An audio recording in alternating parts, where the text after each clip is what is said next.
আমি আমার সম্পদ বিবরণীতে সুস্পষ্টভাবে ঘোষণা করেছি, আমার বিয়ের আগে, বিয়ের সময়, তার পরবর্তী সময়ে যে উপহার সামগ্রী আমি আমার পিতৃকুল থেকে, মাতৃকুল থেকে, আমার শ্বশুর বাড়ি, আত্মীয় স্বজন, বন্ধু বান্ধবের পরিজনের পক্ষ থেকে যে স্বর্ণ অলংকার আমি পেয়েছি, সেটা আমি আমার হলফনামায় আমি ঘোষণা করেছি।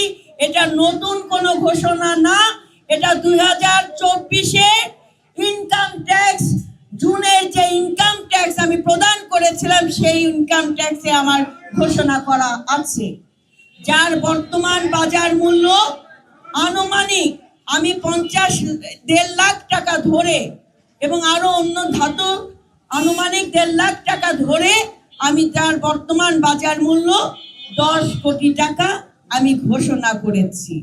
আমি সততার সাথে ঘোষণা করেছি। হ্যাঁ, এটাই আমার সততার পুরস্কার। আমার একটি ফ্ল্যাট আছে, সেটি আমি ঘোষণা করেছি। আমার 2টি গাড়ি আছে, সেটিও আমি ঘোষণা করেছি। আমি যখন ঢাকা ব্যাংকে চাকরি করতাম, তখন আমি এই ব্যাংকে লোন নিয়ে আমি আমার এই আপনার মানে প্রিমিয় গাড়িটি এটি আমি ক্রয় করি এবং সম্পূর্ণ লোন পরিশোধ করে আমি ঋণ দায় মুক্ত হয়েছি। আমি পরবর্তীতে আরেকটি গাড়ি ক্রয় করি, সেই গাড়িটি আমার পার্সোনাল লোন আছে 20 লাখ টাকা এবং আমার কার লোন আছে 50 লাখ টাকা সিটি ব্যাংকে, আমি সেটাও ঘোষণা করে দিয়েছি। আমি আপনাদের উদ্দেশ্যে বলতে চাই, আমরা সততার সাথে রাজনীতি করি, আমরা নিষ্ঠার সাথে রাজনীতি করি।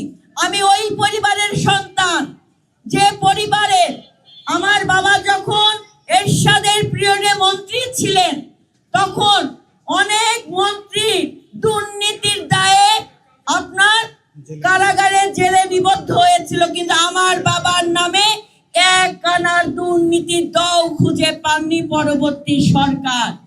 তার সততার পুরস্কার হিসেবে দেশনেত্রী বেগম খালেদা জিয়া নিতাই রায়চৌধুরীকে বাংলাদেশ জাতীয়তাবাদী দলে যোগদান করেন এবং তাকে 2001 সালে মনোনয়ন দেন।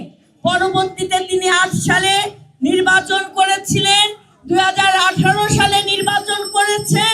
সর্বশেষ দেশনায়ক জনাব তারেক রহমান তার সততার পুরস্কার হিসেবে তাকে 2026-এ জাতীয় নির্বাচনে অংশগ্রহণ করেন নাই মাত্র, তাকে বিজয়ের মাধ্যমে তাকে সংস্কৃতি মন্ত্রণালয়ের দায়িত্ব অর্পণ করেন। আমার শ্বশুর বাড়ির কথা যদি বলি, বাবু গয়েশ্বরচন্দ্র রায় দীর্ঘদিনের পরীক্ষিত একজন রাজনৈতিক কর্মী, নেতা এবং জাতীয় স্থায়ী কমিটির সম্মানিত সদস্য। তার জীবন যাত্রার মান সবকিছু সম্পর্কে আপনারা অবগত। হ্যাঁ, আপনি বলতে পারেন 2 পরিবার এক, এটা আমার ভগবানের দান, তাই না? এটা আমার জন্ম মৃত্যু বিয়ে, এটা তো ভগবানের দান, সেই দিকে আমি রাজকপাল। হ্যাঁ, তো আগামী দিনে আমি আপনাদের সাথে নিয়ে আমি রাজনীতির ময়দানে যেমন আপনাদের অগ্নিকন্যা হয়েছে, এটা তো আমার কর্মের মাধ্যমে, ঠিক একইভাবে সততার মাধ্যমে আমি আমার দায়িত্ব পালন করব। অনেকে সাহস করে বলতে পারে না, ঘোষণা দিতে পারে না, আমি সাহস করে ঘোষণা দিয়েছি আরো 2-3 বছর আগে। এটাই হলো আমার সততা।